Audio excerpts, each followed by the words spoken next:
أعوذ بالله من الشيطان الرجيم بسم الله الرحمن الرحيم إن الله وملائكته يصلون على النبي يا أيها الذين آمنوا صلوا عليه وسلموا تسليما اللهم صل على سيدنا ومولانا محمد وعلى آل سيدنا ومولانا محمد وبارك وسلم صلى عليه سيدي ومرشدي حضور قبلہ عالم Honorable Sayyid Jafar Saab, Sayyid Numan Saab, respected brothers and sisters, Assalamu alaikum rahmatullahi wa barakatuh.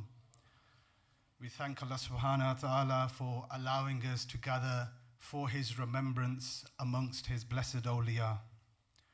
On behalf of Tahri Foundation Derby, we welcome Hazur Qibla Alam, our Sheikh, who have traveled thousands of miles to come and help and guide us towards goodness. To formally begin this program, can I request young Hafiz Haris to come forward for recitation of the Holy Quran.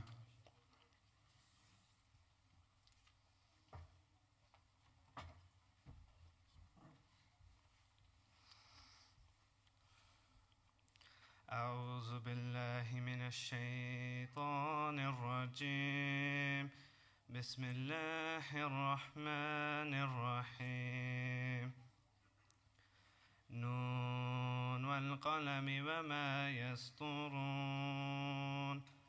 ما أنت بنعمة ربك بمجنون وإن لك لأجرا غير ممنون وإنك لعلى خلق عظيم فستبصر ويبصرون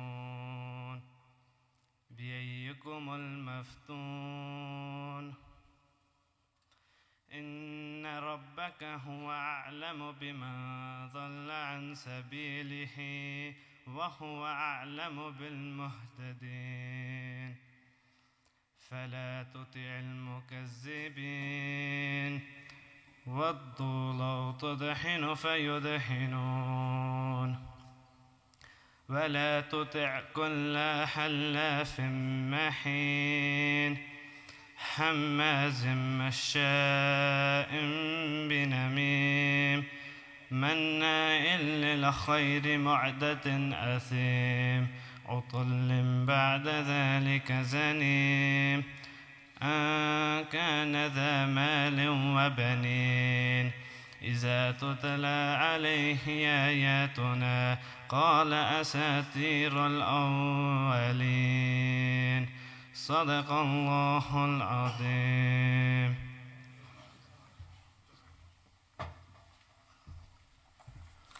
MashaAllah, Jazakallah khair. May Allah subhanahu wa ta'ala bless young Haris with the ability to complete his hifz and also excel in his education. MashaAllah, Haris is a perfect example of what good company, sohbah, can help achieve. I forgot to mention in the introduction, we do have creche facilities on the left-hand side towards the back of the hall into the room. So please feel free to drop your children into that room, and there's some trained staff that will help look after them and keep them engaged. MashaAllah, Haris recited verses from Surah Qalam, a surah which is rich in moral and ethical lessons that emphasize on the importance of integrity and honesty. And ultimately, brothers and sisters, this is the mission of the awliya, to call people towards goodness. The awliya are the true inheritors of the Holy Prophet sallallahu alaihi wasallam, who came as a mercy to mankind to help reform character and improve life. Can I request Haji Khalid Saab to the stage for a naat of the Holy Prophet sallallahu alaihi wasallam.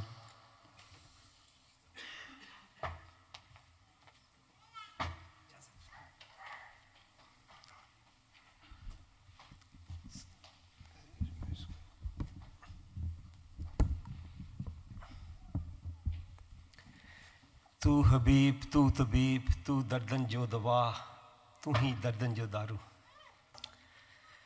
یارو مرشد منو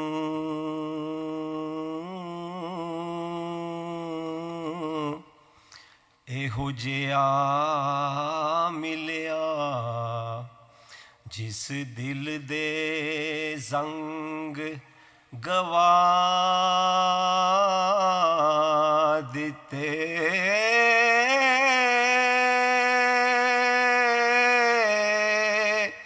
ਮੈਂ ਜਾਮ ਦੇ ਬਰ ਬਰ ਜਾਮ ਦੇਂਦਾ ਖੁਦੀ ਮਾਣ ਤਮਾਮ ਮਿਟਾ ਦਿੱਤੇ ਮੈਂ ਜਾਮ ਦੇ ਬਰ ਬਰ ਜਾਮ ਦੇਂਦਾ ਖੁਦੀ ਮਾਣ ਤਮਾਮ ਮਿਟਾ ਦਿੱਤੇ ਤੇ ਕਾਲੇ ਦਿਲ ਵਾਲੇ ਆਣ ਜਿਹੜੇ ਦਰ ਉਤੇ ਸੋਹਣੇ ਰੰਗ ਤੋਹੀਦ ਚੜਾ ਦਿੱਤੇ